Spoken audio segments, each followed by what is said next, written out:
നാട് വിട്ടോടി വീട് വിട്ടോടി കേരളത്തിലെ രാഷ്ട്രീയക്കാര് ജീവിക്കാൻ സമ്മതിക്കുന്നില്ല.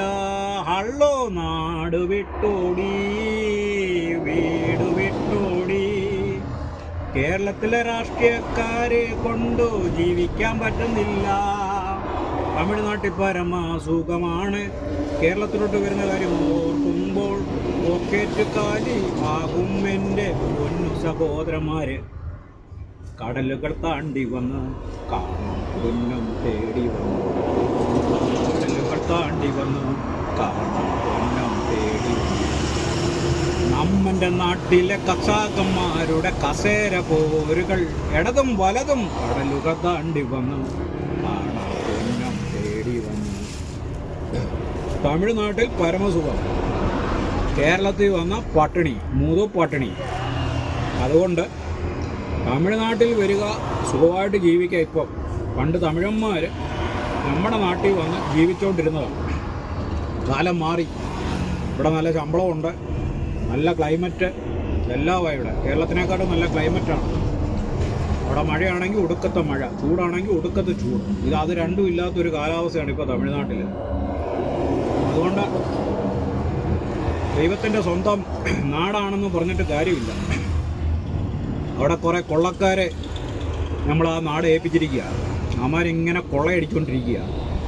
സാധാരണക്കാരനവിടെ ജീവിക്കാൻ പറ്റത്തില്ല.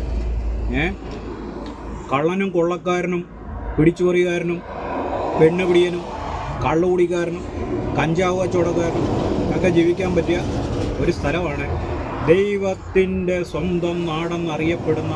ഏതവനാടായി ഈ നാടിന് ദൈവത്തിൻ്റെ സ്വന്തം നാടെന്നിട്ട് കള്ളന്മാരെ എല്ലാം കൂടെ കൊണ്ട് പാർപ്പിച്ചിട്ട് അവിടെ ദൈവത്തിൻ്റെ സ്വന്തം നാടെന്ന് പേരിട്ടിരിക്കുക. എല്ലാം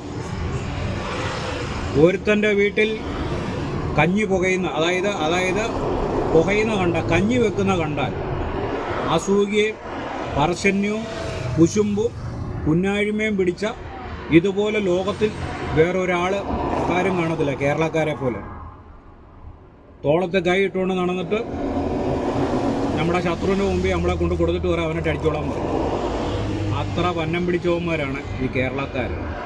തമിഴന്മാരൊക്കെ നമ്മളെ എന്നാ ബഹുമാനമെന്നറിയോ, എന്നാ സ്നേഹമെന്നറിയോ. അവരെ അണ്ണ അണ്ണ സേട്ടാ സേട്ടാന്ന് തന്നെ വിളിക്കുന്നത്. സേട്ടാ സേട്ടാ സേട്ടാന്ന് വിളിക്കുന്നതിനുണ്ട് ഒരഴക്.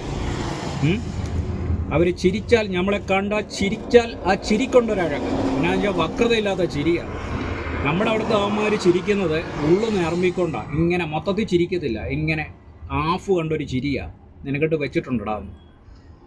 എൻ്റെ പൊന്നു സഹോദരന്മാർ, നമ്മുടെ നാട്ടിലുള്ളവരുടെ സ്വഭാവം മാറണം. സ്വഭാവം മാറിയാൽ മാത്രമേ അവിടുത്തെ വെള്ളപ്പൊക്കങ്ങളും കെടുതികളും ഒക്കെ മാറത്തുള്ളൂ. പാവം പിടിച്ച കുട്ടനാട് ജനതകൾ വണ്ട് പൊട്ടുന്നതെന്നും പറഞ്ഞ് കൂടി നടക്കും. കുട്ടനാടുണ്ടായ കാലം തൊട്ട് അവിടെ വണ്ട് പൊട്ടല.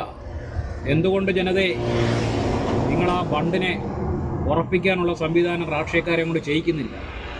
നിങ്ങളുടെയൊക്കെ വോട്ട് ചോദിക്കാൻ വരുമ്പോൾ നിങ്ങൾ എന്തുകൊണ്ട് പറയുന്നില്ല ഞങ്ങളുടെ ബണ്ടുകളെല്ലാം ബലക്ഷയമാണ്, ഞങ്ങളുടെ ബണ്ടുകളെ ഉറപ്പിച്ചു തരണമെന്ന്? അത് പറയാനുള്ള തൻ്റെ ഇടം നിങ്ങൾ കുട്ടനാട്ടുകാർക്കില്ല.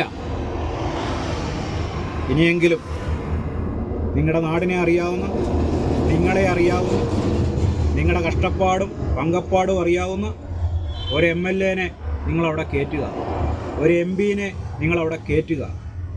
കുട്ടനാട്ടുകാർ ഒറ്റക്കെട്ടായിട്ട് നിന്നാൽ ഈ പറയുന്ന MP-യും കിമ്പിയൊന്നും അവിടെ വരത്തില്ല. നിങ്ങൾ തീരുമാനിക്കണം ആര് വേണമെന്നുള്ളത്. അമ്മമാർ വോട്ട് ചോദിച്ചു വരുമ്പോൾ എഴുതി വെക്കണം നിങ്ങൾ പേപ്പർ, അതിൻ്റെ അടി സൈൻ ചെയ്യിക്കണം. കൈ കൊണ്ട് എൻ്റെ അല്ലെന്ന് പറയും, കാരണം മെയിൻ പരിപാടിയാണല്ലോ, എൻ്റേതല്ലെന്ന് പറയും. കൈ കൊണ്ട് ഒപ്പിടിയിക്കണം, ഇങ്ങനെ നമ്പർ ചെയ്യിക്കണം. എന്നിട്ട് ചെയ്തു തന്നില്ല കേസിന് പോകാം. കള്ളന്മാരാണ് ഇതിമ്മമാർ, മൊത്തം കള്ളന്മാർ. നമ്മുടെ നാട്ടിലെ പിള്ളേരെല്ലാം നാട് വിടുക, എല്ലാം ഇവിടെ നിന്ന് പൊയ്ക്കൊണ്ടിരിക്കുക. നമുക്കൊക്കെ വയസ്സായി, എൻ്റെ കുഞ്ഞുങ്ങളും പോവും, എല്ലാവരും ഇവിടുന്ന് പോവും. ലാസ്റ്റ് കുറേ കടംവെട്ടുകൾ മാത്രം കേരളത്തിൽ അവശേഷിക്കും. അവരെ നോക്കാൻ കുറേ ബംഗാളികളും കാണും. ലാസ്റ്റ് അവന്മാരയിലിരിക്കും കേരളം. വീടും കാര്യങ്ങളും എല്ലാം അവരയിലിരിക്കും, സ്വത്തുവകകൾ അവന്മാരയിലിരിക്കും. നമ്മുടെ കുഞ്ഞുങ്ങൾ പോകുന്നവരാരും മടങ്ങി വരത്തില്ല. ആരും മടങ്ങി വരത്തില്ല. അവരൊക്കെ നല്ല സ്വർഗരാജ്യത്തിലോട്ടാണ് പോകുന്നത്. ലോകത്തിലെ സ്വർഗരാജ്യം കേരളമാണ്. പക്ഷെ അവിടെ കിടക്കുന്നതെല്ലാം മുടിഞ്ഞ പിശാചുകൾ. അവന്മാരുടെ കയ്യിൽ നിന്ന് ദൈവമേ രക്ഷിക്കാനായിട്ട് നീ ആരെയാണ് ഞങ്ങളുടെ കേരളത്തിലോട്ട് അയക്കുന്നത്? എത്രയും പെട്ടെന്ന് അവന്മാരുടെ കയ്യിൽ നിന്ന് ഞങ്ങളെ രക്ഷിക്കാൻ ഈ കേരളത്തിലോട്ട് ആളെ അയക്കണമേ. ആമേൻ, ആമേൻ, ആമേൻ.